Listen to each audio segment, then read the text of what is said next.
ทุกคนเด้อยินดีตอนรับเข้าสู่สวนถั่วดินแม่เท่า ธุรกิจใต้ดินของแม่เท่าก็คือกับพักผ่อน มันได้มานั่งเบิ่งเพิ่นถ้าเฮ็ดได้ก็เฮ็ดระยะย่อยๆบ่ต้องเฮ็ดกลมหลาย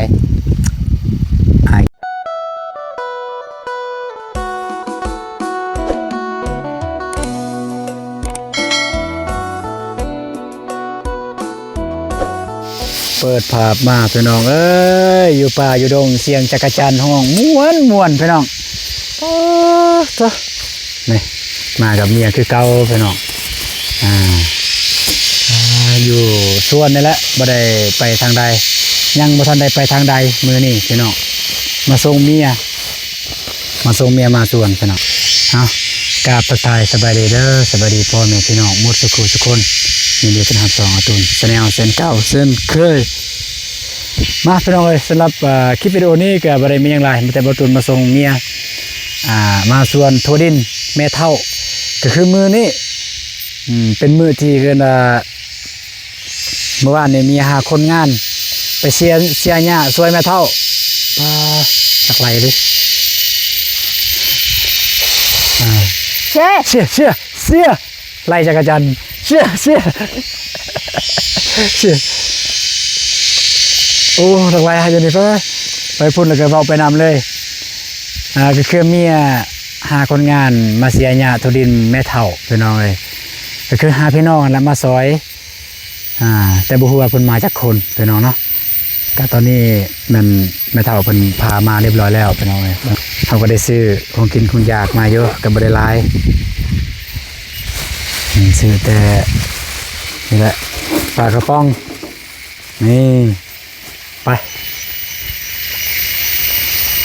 ซื้อปลากระป๋องซื้อ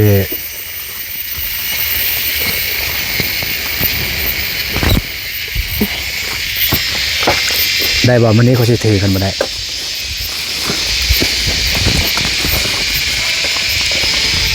คือเก่าพี่น้อง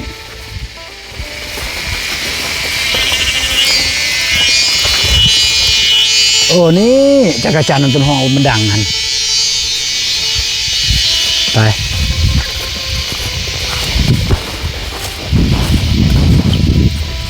คือแบบว่ามันหกลายนะพี่น้องเอ้ยกับคนอื่นพากันแล้วเมียว่าแม่นบ่คนอื่นเนี่ยพากันแล้วยังแต่แม่เท่าก็เลยไอ้ย่านไอ้ต้นแม่เท่าเพิ่นสิมาผู้เดียวก็เลยว่าคอแห้งน้องคอคนที่ไปเสียหญ้าถั่วดินอยู่นี่แหละเมื่อวานที่เขตนี่แหละน้องหาเลาะคอจะเลยคอแห้งกัน คอแห้งพี่น้อง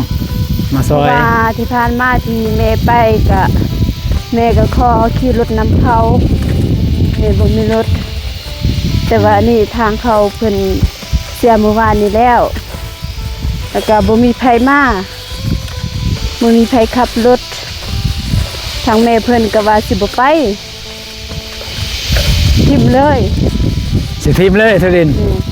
แต่ว่าน้องเบิ่งแล้วสึกเสียดายก็คือตอนเฮาปลูกเฮาก็เสียเวลาปลูกทั้งเสีย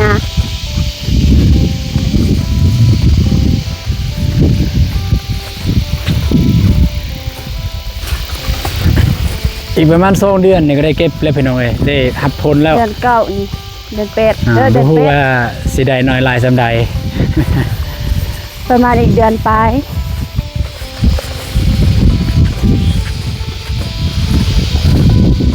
น้องย่านแต่ว่าบ่มีราคา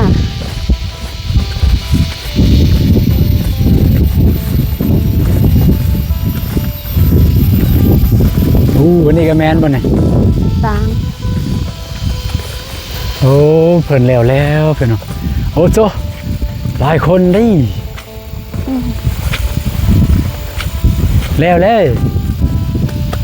สวัสดีเด้อผู้บ่าวเด้อโอ้แล้วนี่เห็นแต่กบถั่วดินแล้วบัดนี้นะนี่สะอาดเลยเพิ่นเฮ็ด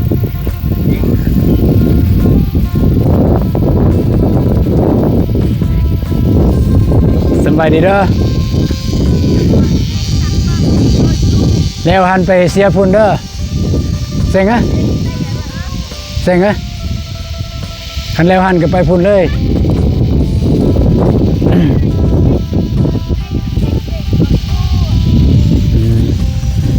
จะเพิ่นเว้าหยังบ่ฮู้เพิ่นว่าจะได้น้องบัง เสียอันหันแล้วก็มาเสียสวยตัวเอง อ่า เดี๋ยวเบิ่ง ของคนอื่นนี่แล้วหมดแต่ของมาเฒ่า ก็ถือว่าเขาเสียไว้เพิ่นตัดเสาอันนี้แต่หันเขามาแต่เสาก็ อยู่ใช้เพิ่นเปิดเพลงอะ หยุดก่อน โอ้พี่น้องโอ้หลายคนเพิ่นมาได้มันแต่สิเป็นนับเบิ่งว่าจักคนบรรยากาศเสียหยาหลายคนคักม่วนคัก แต่ว่ามื้อนี้เมียเนี่ยมาบ่ได้เฮ็ดเวียกเลยมาอยู่ซื่อ ก็มาเฮ็ดนั่นแหละ ๆบ่ต้องเฮ็ดเข้าใจบ่ คันเฮาบ่เฮ็ด มันเมื่อย สิบ่แล้ว มันเมื่อยเด้มันเมื่อยก็ให้เพิ่นเฮ็ดไปเข้าไปหาเพิ่นเลย เห็นเครื่องไว้อยู่หั่น เกินว่าไปบรรยากาศคือเก่าพี่น้องม่วนนี่ดูแต่ว่ามันบสู้ตอนแรงม่วนกว่านี้ตอนแรงแบบอากาศแบบอันนั้นนะพระอาทิตย์กำลังสิตกดินแสงแดดอ่อนๆนี่วางอยู่นี่แหละจะนำหมดสิขาได้นะเมื่อยปะ แม่เจ็บแอว นั่นแหละก็จึงว่าบ่ต้องเฮ็ดเวียกเข้าใจบ่เมื่อยกะพักผ่อน มันได้มานั่งเบิ่งเพิ่นถ้าเฮ็ดได้ก็เฮ็ดระยองย่อยๆบ่ต้องเฮ็ดกลมหลายอายกันมีแต่มาส่งน้องสำหรับบ่ตูนเองก็มีแต่มาส่งน้องบองเพิ่นพี่น้องเนาะก็พอดีบ่ตูนก็สิเดินทางเพราะว่ามื้อนี้ก็เป็นมื้อที่นัดหมายกับทีมงานพี่น้องเอ้ยก็คือไปถ่าย MV เพลงเบาเจ็บพี่น้องเนาะไปถ่าย MV เพลงเบาเจ็บเพิ่นแต่ว่าเว้าเรื่องพระเอกเว้าเรื่องตัวร้ายเนี่ยบ่ฮู้ว่าแม่นไผเพราะว่าบ่ตูนเนี่ยบอกกับเบาเจ็บแล้วแล้วก็ทีมงานแล้วว่าบ่ตูนบ่ลิ้นเด้อเพราะว่าย่านอันน่ะพ่อแม่พี่น้องที่ยังบ่ทันได้เข้าใจยานเพิ่นบ่เข้าใจนะพ่อแม่พี่น้องเพิ่นผู้ที่เพิ่นฮักน้องบ้องยานเพิ่นบ่เข้าใจแล้วก็ยานเพิ่นบ่พอใจที่บ่ตูนไปเล่น MV แบบนี้แต่ก็ได้หลายคนคอมเมนต์ก็เพิ่นก็ให้ลิ้นเพิ่นว่าก็บ่เป็นหยังก็ดีคือกันเป็นการยกระดับเจ้าของหาประสบการณ์เพิ่นว่าก็แม่นพี่น้องเนาะบ่ตูนก็สิว่ายังไงบ่ตูนก็บ่ได้ว่าอยากเล่นแฮงดอกแต่อยากสนับสนุนหมู่เฮาในเมื่อเพิ่นมีความฝันอยากเฮ็ดเพลงก็อยากสนับสนุนให้เพิ่นเพราะว่าด้วยความว่าบุคลิกเพิ่นต้องการคือคนแบบเบาตูนนี้เบาเจ็บเพิ่นต้องการนะพี่น้องเอ้ยแล้วก็เฮาก็ได้ร่วมกันลังไม้ว่าปฏิบัติตูนก็เสนอว่าอาจคือสิลิ้นบ่ได้เพราะว่าเป็นจังซั่นพี่น้องเนาะย่านว่าพ่อแม่พี่น้องเพิ่นบ่เข้าใจแล้วก็เพิ่นสิบ่พอใจย่านว่าทางบ่เจ็บแล้วก็ทีมงานว่าโอ้กันซั่นก็เปลี่ยนคนลิ้นก็ได้ว่าซั่นก็เป็นไผบ่ได้พี่น้องนอกจากเบาฝนทีนี้เบาฝนนั่นตอนแรกเบาฝนก็บ่ได้ปฏิเสธพี่น้องเนาะเบาฝนเพิ่นก็คือว่าสิลิ้นนั่นแหละแต่ว่ามามื้อนี้เพิ่นเซตมาในกลุ่มว่าบ่ทันเพิ่นว่าในเมื่อบ่ทันหั่นนั่นแหละก็คือสิจำเป็นแล้วจะเป็นบอลตูนต้องได้ลิ้นแต่ว่าบทนั้นซากกันนะซากเข้ากล้องอันจะบ่หลายประมาณ2ซากนั่นแหละเจ้าบ่าวนะ2ซาก1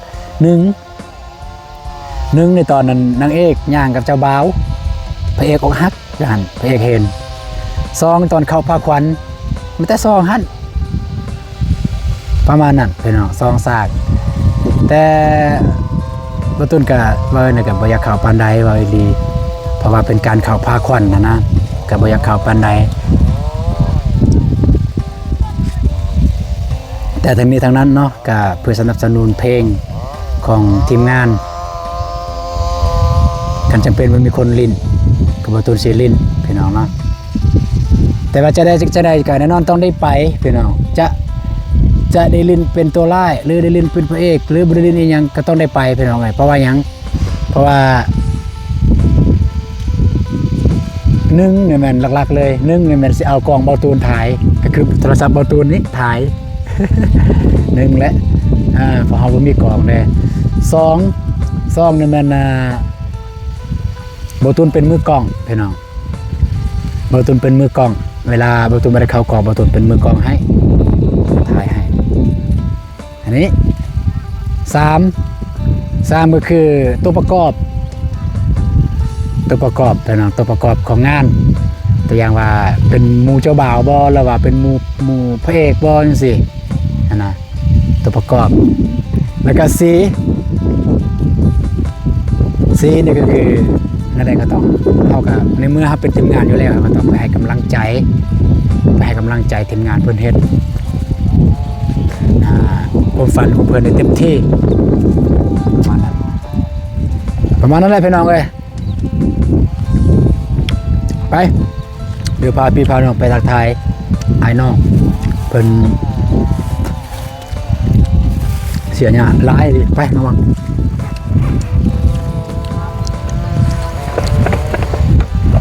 โอ้พี่น้องเลย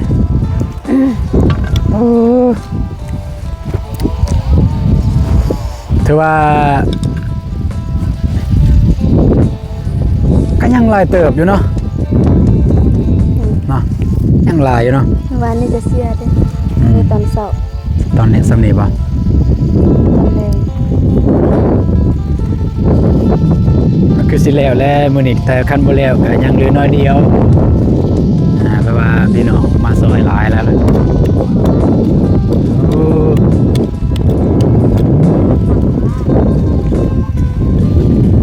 สบายดีเบิดสุขทุกคนเด้อยินดีตอนรับเข้าสู่สวนถั่วดินแม่เฒ่า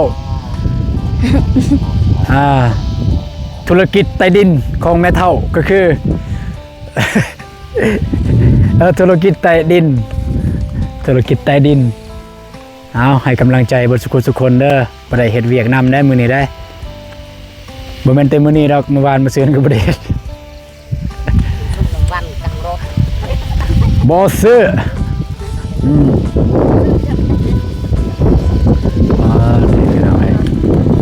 บ่เห็นเลยตัวโกกันทุดินไม่ได้กกหญ้าเงินมันก็กระตือแต่ว่าเสียแล้วทางล่างมันก็เห็นพุ่นแม่เฒ่ากำลังปรับเปลี่ยนปรับรักษาตัวใดมันบ่ละเอียดถ้ากกกาแฟโอ้พี่น้องเอ้ยในเมื่อหญ้าเป็นจังซี่แล้วเนี่ยปีหน้าปีเนื้อนี่แม่เฒ่ายังอยากปลูกบ่เนาะได้ยินเมียว่าเพิ่นจมมันเบาแล้วสิทิ่มเนิ่มก็บ่เป๋ให้ยังก็บ่เป๋ยิงเนาะ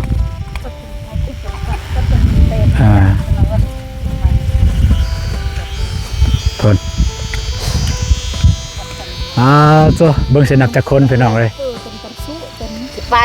1 2 3 4 5 6 7 8 9 10 11 12 13 14คนโอ้14คนนี่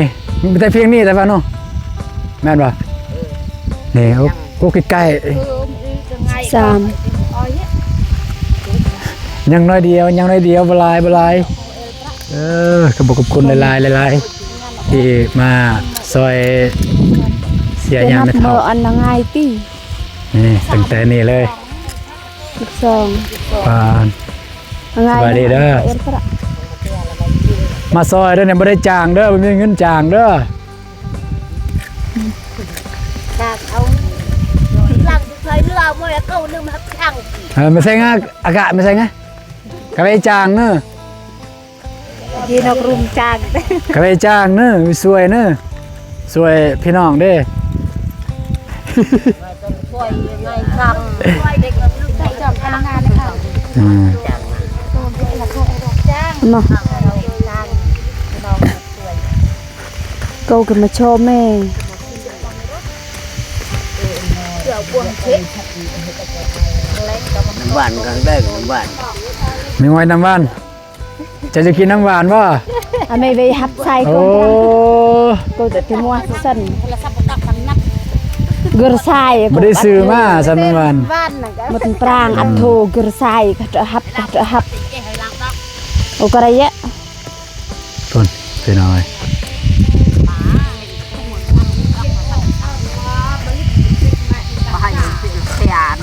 nhưng chợ ốc phạt cả với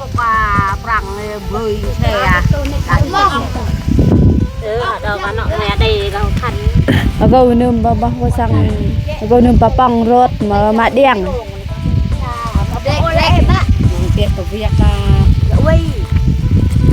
nếu tắc dùng luôn đơn đâu có tùy hết luôn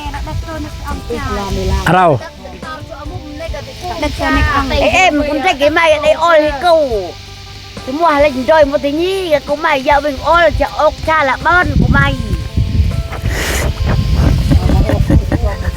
tôi cầu cả nhà rộp chào một cái เป็นว่าอย่างไร bà băng tôi mi cha mà bà băng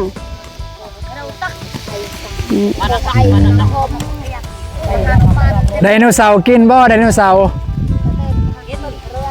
bên nhằng đây đi sao ฮะไดโนเสาร์จะบูบ่โอ้ยาแล้วจะบูไดโนเสาร์กับยาแล้วเออ đây đi sau cái ngay trong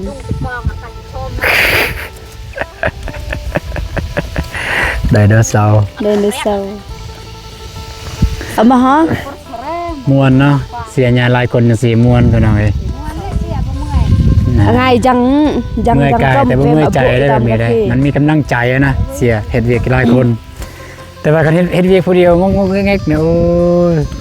ในใจก็คิดแล้วปานใดเนาะสิแล้วเนาะต้นนี่ถามไปรอบแปลง mà กาแฟ mình vô tụ sĩ al nọ sĩ tao ngắt tia có dur tên là bộ bích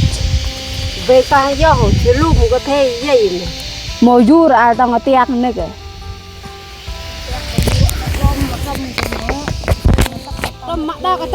เฮ็ด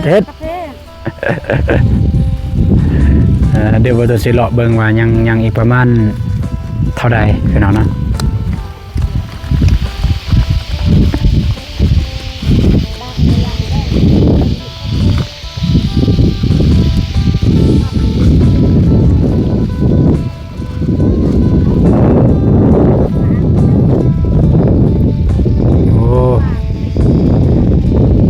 ยังโอ้หดเพียงนี่พี่น้องเอ้ยนี่แดนพี่น้องอันนี้คือแดนไปพุ่นนี่มันคงไม่เท่าเลยหอดนี่แหละทางทีมงานกำลังเสียหญ้าทางนี้นี่มันแล้วของกระเจ้า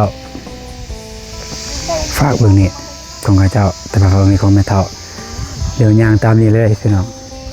แล้วประตูสิลองคำนวณเบิ่งว่าคนสำนี้วัดกับที่ยังเรือนี่แล้วหรือบอมันเกี่ยวมาพี่อีกนี่มันเกี่ยวมาพี่โอ้ฮอดนี่โอ้ฮอดพุ่นไปนอนนี่ฮอดนี่โอ้นี่แล้วคิดว่ามื้อนี้แล้วพี่น้องคันฝนบ่ตกนี่แล้วคันแม่นบ่แล้วก็ยังเหลือน้อยเดียวคันแม่นบ่แล้วยังเหลือน้อยเดียว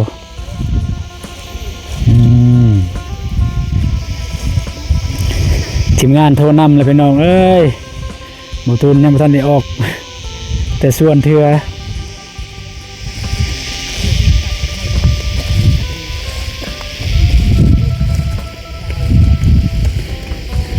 เนี่ยก็นั่งเห็ด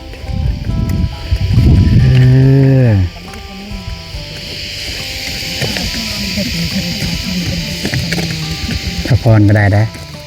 ตอนนี้เพิ่นมาเฮ็ดซอยก็ อยากให้เร็วมีเลย อืมแล้ว จะได้ แล้วอยู่ดอกยังเดือนอันเดียว ก็เร็วง่ายเสียยากก็ดีจักโมงเลยนี่ จัก8-9 โมงนั่นแหละ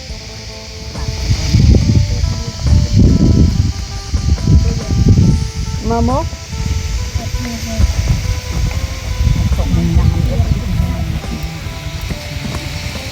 เด็กจะตะปิดคักnó mới đặt vào cây một cái thì đất dưng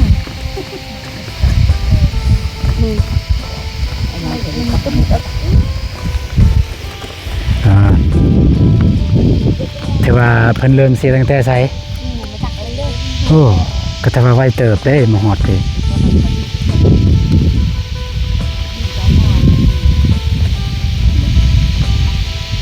บ่ต้องเกรงอกเกรงใจเด้อ ba người chọn mồm ba nó đắng đấy chọn mồm đi con nó lại đó từวันนี้ก็ยัง chọn mồm nó đắng chọn mù cho mua chọn đã vườn nhà này ăn thật ra uống bằng tiền bằng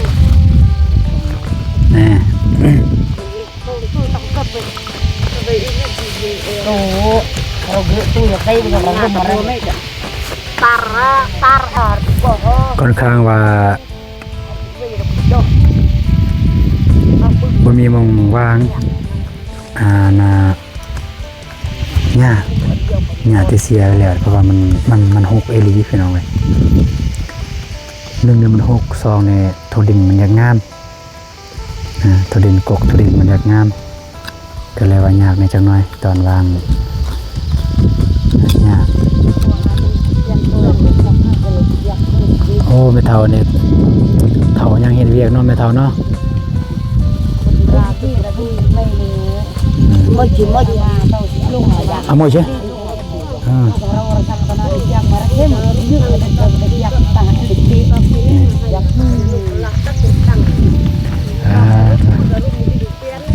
คัก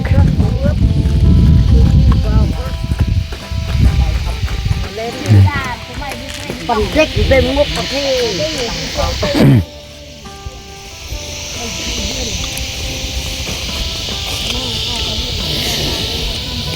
จะได้กลับก่อนได้ได้ยินไหมดูตอนแรงสิมาคันแล้วไว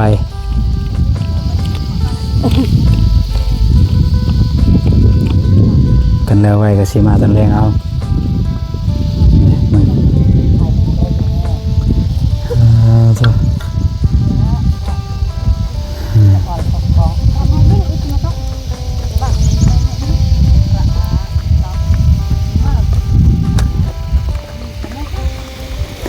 คาดว่า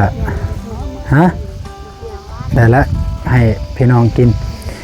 คาดว่าตอนแรงเนี่ยตอนเช้านี่มันจะแล้วอันนี้แล้วนี่แหละบอนที่กำลังเสียอยู่แล้วก็มาพี่เพื่อตอนแรงตอนนี้ไปพุ่นเอียบบุดนพี่น้องแล้วแน่นอนโอเคพี่น้องเนาะก็บรรทุนก็จะได้เดินทางเมื่อมาส่งเมียประเทศเรียบร้อยแล้วแล้วก็พี่น้องมาซอยมือนี้ก็ประมาณ10 กว่าคน13 คนพี่น้องแต่ว่าเมียได้เว้าแล้วเมื่อวานบอกให้เพิ่นมาซอยก็คือมาซอยนั่นแหละแต่ว่าเขาก็จะได้เอาเงินให้อยู่ดอกตอนแรกนี่แหละพี่น้องถ้าบ่ตุนมาทันแต่ไปไทย MV เบาเจ็บพันก็จะได้มานี่อีกตอนแรงแต่ถ้ากันบ่ทันก็บ่เป็นหยังพี่น้องก็เจออยู่ว่ามันภายในเพราะว่าเขาได้ถ่ายคลิปเรียบร้อยแล้วหากเบิ่งตามคลิปมันมีผู้ใดแน่อยู่นี่แล้วก็เมียน่าจะเจออยู่เพราะว่าเป็นบ้านคนบ้านเมียก็น่าจะเจออยู่เป็นภายในพี่น้องเลยไปพี่น้องการประตูจะเดินทางก่อนเด้อพี่น้องเด้อมีแต่ว่า อย่าลืมติดตามบรรยากาศจากน้อยนี่แหละถ่ายคลิปถ่าย MV เพลงเบาเจ็บเป็นจังใดพี่น้องอย่าลืมฝากเป็นกำลังใจเด้อพี่น้องเด้อบทสุขสุคนไปเดินทางก่อนพี่น้องสบายดีเด้อ